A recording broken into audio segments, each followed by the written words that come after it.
Saudara, eh, yang hari ini kuliah etnomatematika yang ke-7. Ya, eh, kita mulai dengan berdoa, silakan.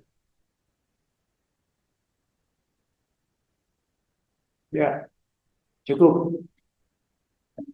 Jadi pada kuliah etnomatematika yang ke-7 itu, ya, kita apa namanya, merekapitulasi kegiatan, ya, yang sudah berjalan. Tugas satu itu sifatnya mendalami teori. Tugas dua ya sama. Tugas tiga masih mengidentifikasi model-model. Tugas empat itu identifikasi artefak yang sudah saya review minggu yang lalu dengan hasil sekitar ya 60% dari Anda belum memuaskan hasilnya karena artefaknya belum spesifik dan belum mendalam. Masih agak luas, tapi belum spesifik. Nah, untuk tugas 4 yang artefak tadi sudah direview, yang tugas 5 ini membuat modul dan LKPD pembelajaran matematika berbasis etnomatematika. Ya, itu deadline-nya 6 Oktober. Jadi menurut saya ini pentahapannya cukup cukup manusiawi ya. Ya, ya logar gitu loh. Nggak tergesa-gesa ya. Nah, dan ada persiapan pengetahuan yang Anda kumpulkan sehingga mendukung tugas-tugas itu. Dalam rangka untuk mengembangkan, ya, dalam rangka untuk membuat modul dan LKPD pembelajaran matematika. Ini kan guru, calon guru atau mahasiswa calon guru diakui atau tidak diakui, tapi kadang-kadang mungkin tidak terasa. Ya, kalau nggak ditunjuki sama orang yang peduli atau minimal mengaku ingin peduli seperti saya. Perkara nyatanya tidak peduli ya terserah ya. Tapi saya mengaku ingin peduli. Ya, yaitu bahwa membuat RPS dan LKPD itu seakan-akan itu bersifat mekanistis. Ya, mekanistis itu suatu keadaan yang sudah dianggap meniru saja, mencontoh saja tanpa dipikirkan secara mendalam. Itu seperti itu. Yang lebih parah kalau ada pikiran bahwa RPS dan LKPD itu bersifat tunggal, dibuat sekali untuk selamanya. Ya, bersifat tunggal dibuat sekali untuk selamanya. Itu yang Ini bisa nggak Anda masuk di itu di Pasum? Ya nanti kalau ini direkam belum? Belum. Ya, supaya kalau direkam tuh bisa tampil. Jangan yang tampil jangan cuma saya dan Mas Yusuf saja. Oh, nanti oh ini oh pesertanya kok ganteng-ganteng semua. Yang ganteng cuma satu itu cuma Mas Yusuf sama dosennya. Padahal ada yang cantik-cantik. Kan, Anda pakai HP juga bisa, pakai gitu.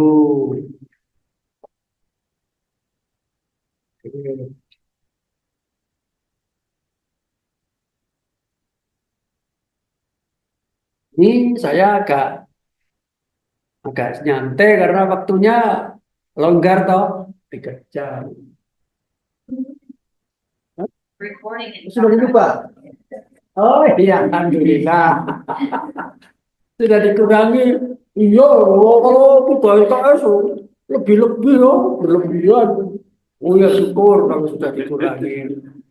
Ya, ya, sampai jam berapa nanti? 14? Wow, tadi sudah santai ya. Jadi sekarang tergesa-gesa saya.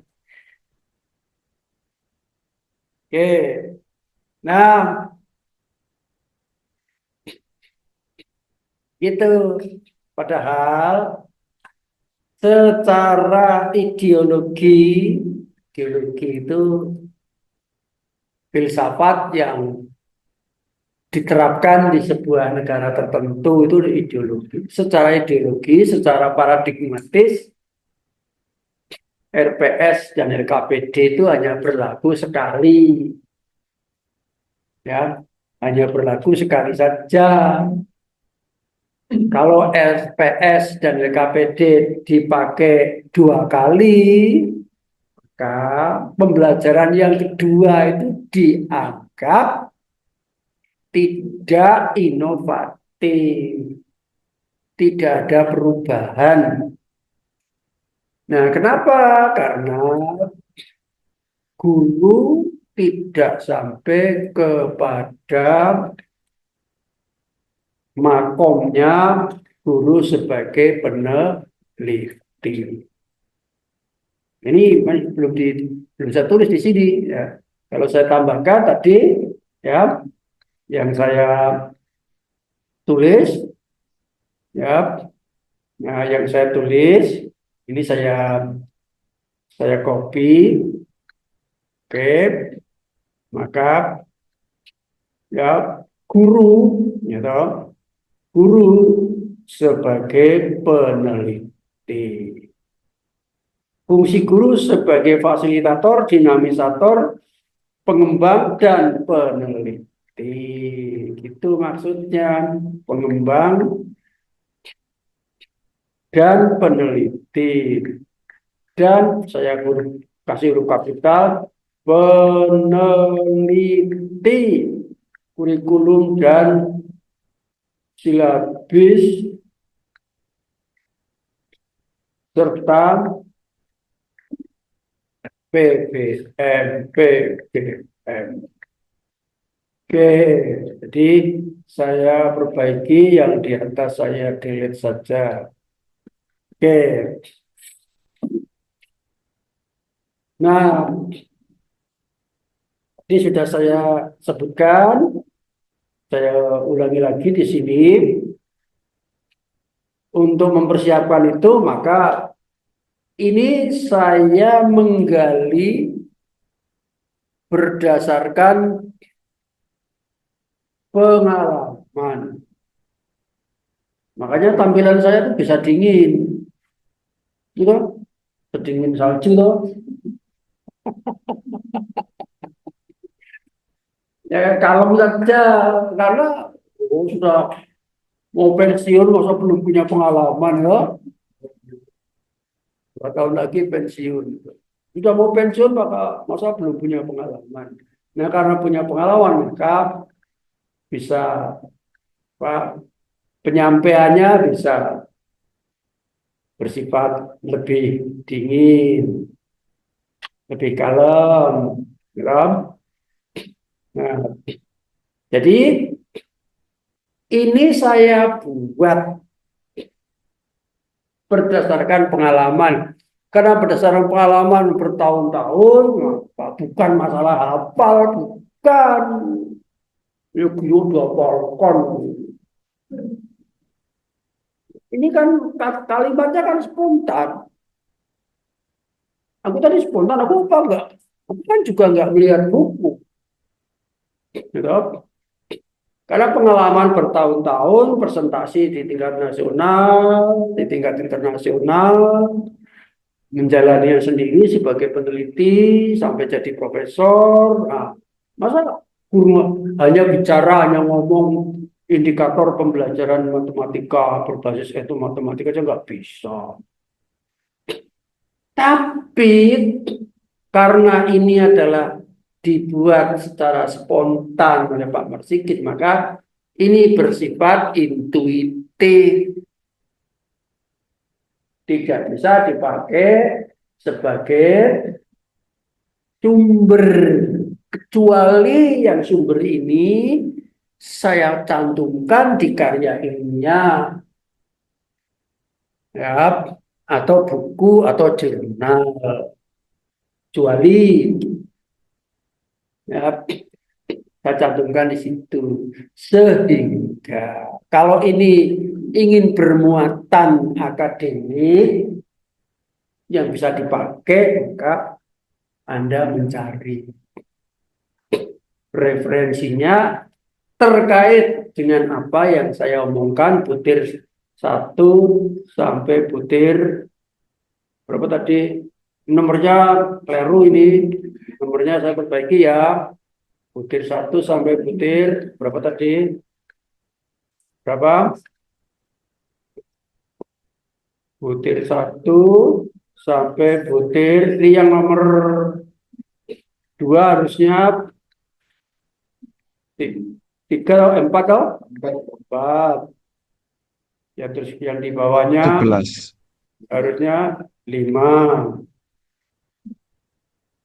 Yang di bawahnya harusnya 6. 6. Yang di bawahnya lagi harusnya 7. Harusnya 8. Harusnya 9. Harusnya 10. Harusnya 11. Harusnya 12. Iya, oke. Sekarang sudah saya perbaiki. Yang lawas dihapus saja. Nah, gitu.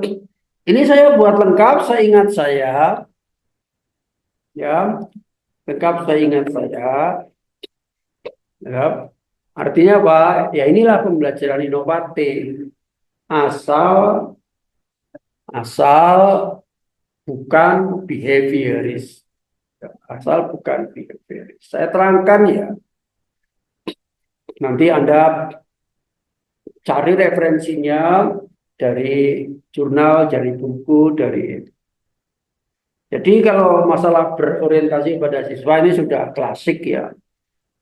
Sudah sejak apa kakekmu dulu berjuang walaupun sampai sekarang belum berhasil, ya, ya. Karena apa? Karena genetika keturunan, ya, budaya menurun itu sudah sangat sulit, ya. Walaupun kakekmu berusaha berjuang, bapakmu berusaha berjuang, ya, tetap saja kecenderungannya itu behaviors. Karena behaviors itu PBM-nya itu sangat mudah, sangat gampang, gitu. Seperti saya sekarang ngomong saja itu behaviors, gitu. Nah, tapi kan saya imbangi, diperbanyak tugas kan. Oh, jadi kalau hanya dilihat di kelas saja ya, tapi kalau dilihatnya lengkap, oh, ya. Kemudian Proses belajar berorientasi pada proses. Ini secara filsafat yang sedang saya terangkan. Ya, sampai yang paling dalam di dalam pemikiran manusia ada dua pendapat. Manusia berpikir itu ada dua pendapat. Sesuatu yang berjalan di dalam pikiran, konsep yang berjalan, dan konsep yang bermuatan, dikasih muatan yang bersifat tenang, diam, dan idle. Nah, itulah pembelajaran berorientasi pada materi, behaviors, dikasih muatan yang memberi muatan orang lain, yaitu guru. Siswanya dipandang sebagai gerobak atau kendaraan, kasih muatan. Ya, mereka ya lama-lama bosan belajar matematika. Nah, makanya ini berorientasi pada proses itu ada filsafatnya. Ya, salah satunya terbuat, tercatat di bukunya Immanuel Kant yang berjudul The Critique of Practical Reason dan The Critique of Judgment. Jadi ada filsafatnya itu. Sehingga karena proses oleh diri siswa itu sendiri, maka dibutuhkan partisipasi siswa. Siswa akan menuntut, pasti minta partisipasi karena dia yang menjalankan pikirannya, bukan dikendalikan oleh gurunya kemudian dikasih muatan, ayo jalan, kasih muatan, jalan. Bukan begitu. Nah, akibat daripada proses ini maka siswa punya kebutuhan untuk inisiatif. Ya, siswa punya kebutuhan untuk inisiatif, bersifat otonom, yang namanya ilmu itu merdeka, terbebas dari rasa takut. Maka pikiran itu harus free, artinya otonom, dan mengakui dan melayani kemampuan siswa yang berbeda-beda. Jangankan 2 orang, 3 orang, 5 orang, 6 orang. Diriku saja berbeda antara diriku yang tadi dan diriku yang sekarang. Yang tadi mah belum haus. Ya, ya. Nah, sekarang ingin tahu buktinya? Bismillahirrahmanirrahim.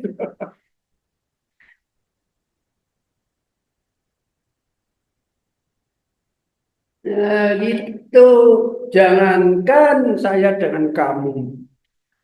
Diriku saja selalu berbeda dari yang tadi dan yang sekarang. Dan yang nanti aku lapar. Gitu ya. Dari kampus nanti pulang mampir warung. Gitu.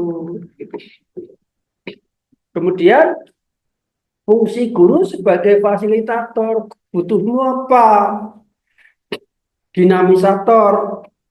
Dinamisator itu membuat skenario, membagi kegiatan, pengembang dan peneliti kurikulum dan silabi serta PBN.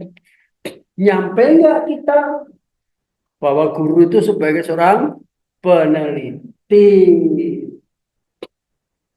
Maka karena saya belum punya pikiran semacam itu ketika ke Jepang, dan orang-orang di Jepang itu gurunya sudah menghayati bahwa dia sebagai seorang peneliti, walaupun mungkin dia tidak sadar, tapi karena miliunya, lingkungannya terbawa guru sebagai peneliti, walaupun dia tidak bisa ngomong bahwa saya sebagai peneliti, mungkin seperti itu. Ketika observasi di kelas, ya sama-sama ambil gambar, foto-foto sebagainya, aku simpen fotonya. Yang di guru di Jepang, guru SD itu, aku pulang ke Indonesia, seminggu dia sudah keluar jurnalnya. Itu loh. Itu karena dia menerapkan guru sebagai seorang peneliti. Sebetulnya hidup adalah meneliti. Sebetulnya itu loh.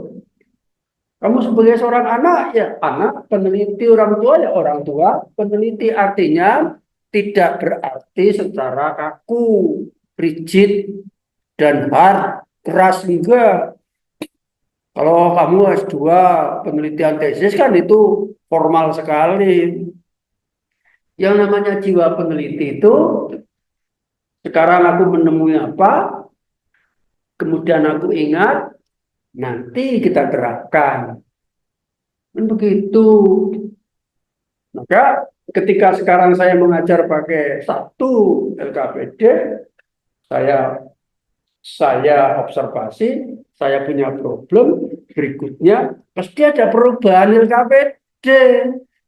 Kalau LKPD ini sama dan tidak ada perubahan, berarti dia bukan guru peneliti. Berarti tidak ada inovasi. Apalagi salah masyarakat, salah lembaga, salah negara. LKPD kok jadikan proyek, gitu, gitu. Bikin LKPD, setelah itu nanti kita jilid, kemudian kita jual lagi. Sudah yang murah, itu LKPD kok beli, nggak ada rumusnya. Sebenar-benar RPS dan LKPD belong to the teachers, itu prerogatif guru. Jangan dikira yang punya hak prerogatif cuma presiden. Guru pun punya hak prerogatif, yaitu bikin RPS dan LKPD. Jangan diserahkan kepada kepala sekolah. Atau jangan diserahkan kepada toko, berani bayar. Jadi kamu kehilangan hak prerogatifmu, gengsi, gitu loh. Oh, gengsi ya gengsi, tetapi harus sesuai dengan ruang dan waktunya. Kurikulum bersifat developmental daripada instrumental. Instrumental, guru hanya sebagai pelaksana. Karena hanya sebagai pelaksana, guru sebagai pelaksana, mirip setara dengan guru sebagai tukang. Kepala sekolah itu mandornya, dinas itu mandornya. Kalau nggak ada kepala sekolah, nggak ada dinas, ya tukangnya tidak masuk. Gitu, senang sekali loh. Itu karena menanti-nantikan sesuatu yang dibebaskan. Ya, ya atmosfernya begitu. Saya juga sudah mau pensiun, jejak kalau libur juga seneng kok. Ya karena masih punya jiwa tukang. Ya turun temurun di zaman Belanda kita dibikin begitu kok. Ya gitu. Nah tapi ini jadi pembukanya etnomatematika itu segalanya, segala inovatif. Kurikulumnya saja pengembangan, maka psikologinya psikologi perkembangan dari Piaget. Kemudian pembelajaran yang sesuai dengan etnomatematika, filsafatnya, ideologinya, paradigmanya, teorinya. Yang pertama, konstruktivisme. Konstruktif itu bentuk yang paling sederhana dari konstruktif atau membangun itu menemukan. Itu bentuk yang paling sederhana dari konstruktif itu atau membangun itu adalah menemukan. Di dalam pembelajaran matematika, ya menemukan rumus matematika. Begitu. Jadi membangun matematika dengan cara menemukan rumus, lama-lama terjadi rangkaian pengertian struktur ilmu. Kemudian aktiviti teori. Ini aktiviti teori ini sangat mendalam. Mendalam tahu nggak? Orang Jawa ini ada yang saya dulu waktu udah pacaran dengan istri saya, dulu sebelum jadi istri saya, wahai cintaku, cintaku mendalam. Dalam banget, saking dalamnya jadi mendalam.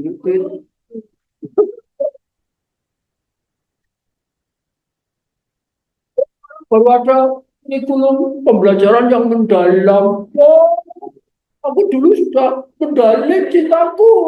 Ya,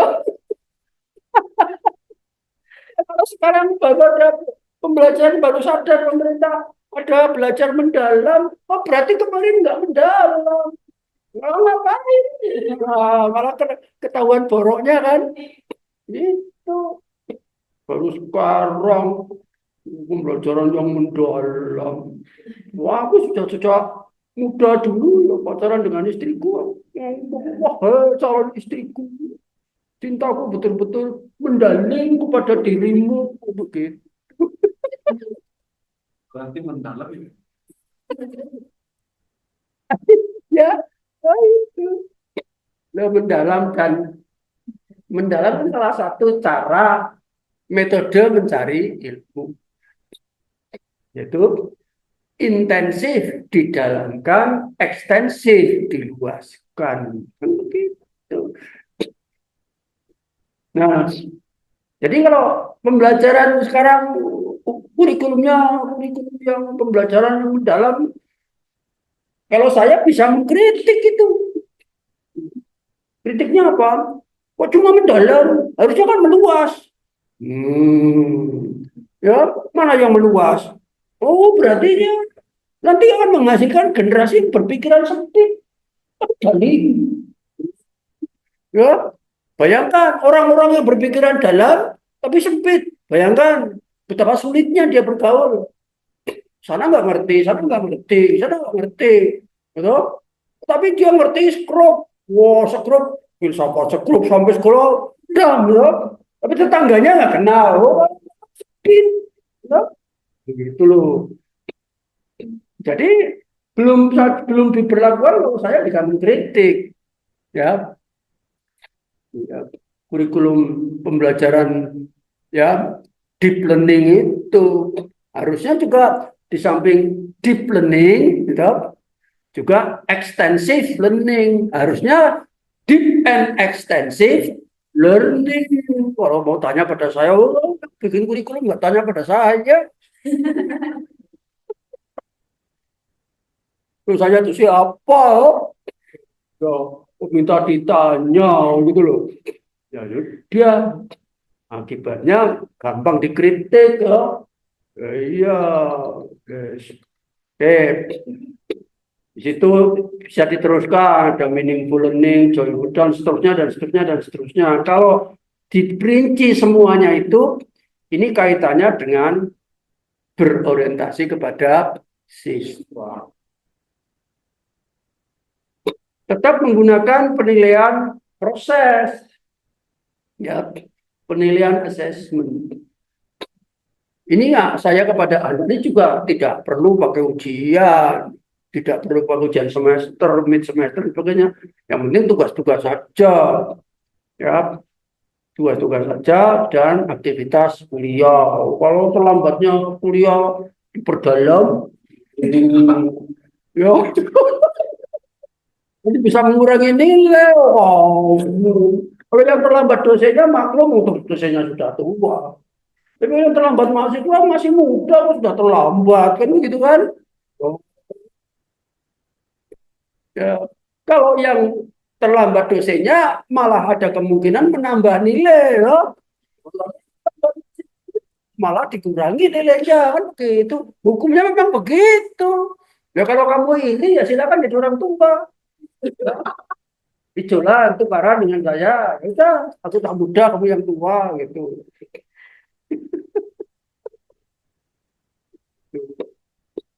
Kemudian terdapat variasi. Hidup itu bervariasi. Ya, variasi interaksi, variasi metode, ya, variasi media. Ya, hidup itu supaya hidup tambah hidup, ya, membuat hidup tambah hidup, membuat hidup tambah hidup. Hidup itu harus bervariasi. Bung saya aja kalau naik motor aja bosan kok kalau hanya satu kali jalur selalu sini, satu ganti-ganti saja. Kadang-kadang lewat jalan Kejayan, kadang-kadang lewat jalan Galurang. Ya, kadang-kadang naik mobil, kadang-kadang naik motor. Supaya apa? Supaya jangan bosan, jangan monoton saja. Itu tuh bermacam-macam, bervariasi, dinamis, kan begitu. Dan fleksibel. Dan itu sifat manusia supaya bisa memecahkan masalah. Kan begitu. Nah, masalah apa? Masalah yang tak terduga-duga. Gitu. Nah, itu kira-kira maka gitu ya. Coba, gitu. Sekarang begini, saya beri waktu tambahan ya, tugas tambahan ya. Sebagai hasilnya itu adalah hasilnya itu memang apa namanya Anda membuat RPS dan LKPD.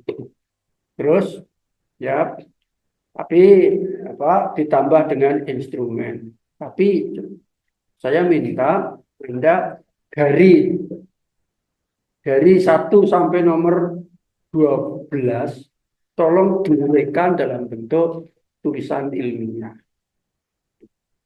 Dibuat ya, dalam bentuk tulisan dan dilengkapi dengan referensi. Itu dilengkapi dengan referensi. Ya, berarti kan kalau melihat deadline dari tugas itu kan bersamaan dengan apa namanya? Bersamaan dengan tugas 6 Oktober. Ya, 6 Oktober.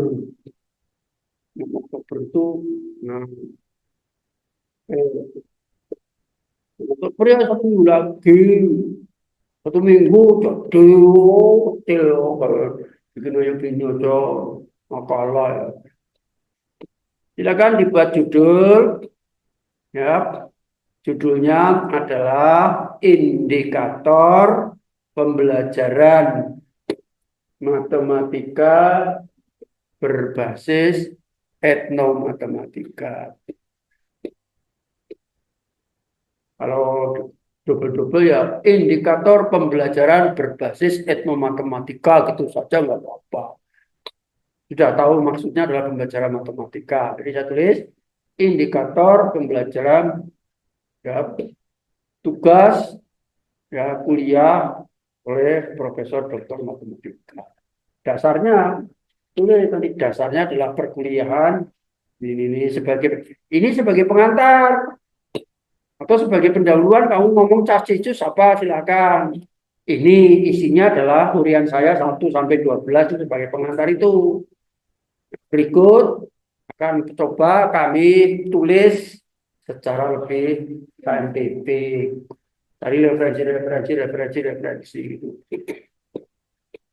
Nah, sehingga nanti dengan harapan dengan Anda itu membuat itu Anda lebih berkualitas, berqualified, ya, lebih berkualitas, berqualified. Gitu. Baik, jadi ada 3 ya. Jadi note ada saya beri catatan note ada 3 tiga ada 3 ya, sampai dengan tanggal berapa tadi? 6 6 Oktober 6 Oktober sampai dengan 6 Oktober ada 3 hal. Yang pertama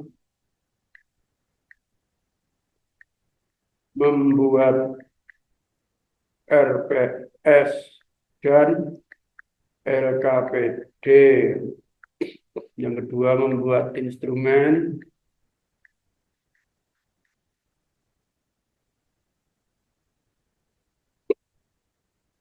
Yang ketiga,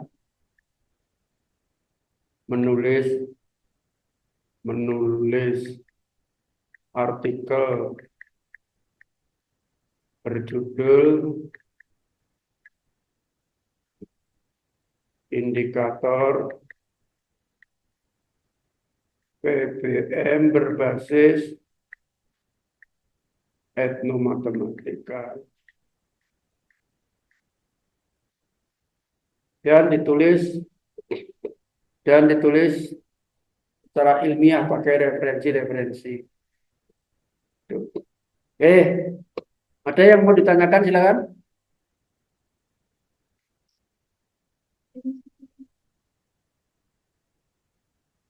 Instrumennya kecil, singkat, padat, nggak usah banyak-banyak, nggak usah besar-besar. Sekedar memenuhi syarat untuk mendukung itu, namanya sebuah penelitian.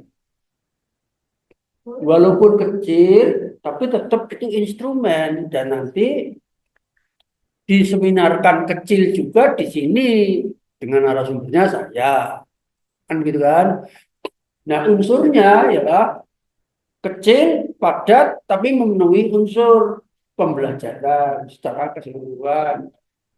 Dan itu nanti menjadi bahan yang akan diolah, analisis data dipakai untuk menulis artikel yang dilaporkan sebagai studi kasus. Apa? Apa?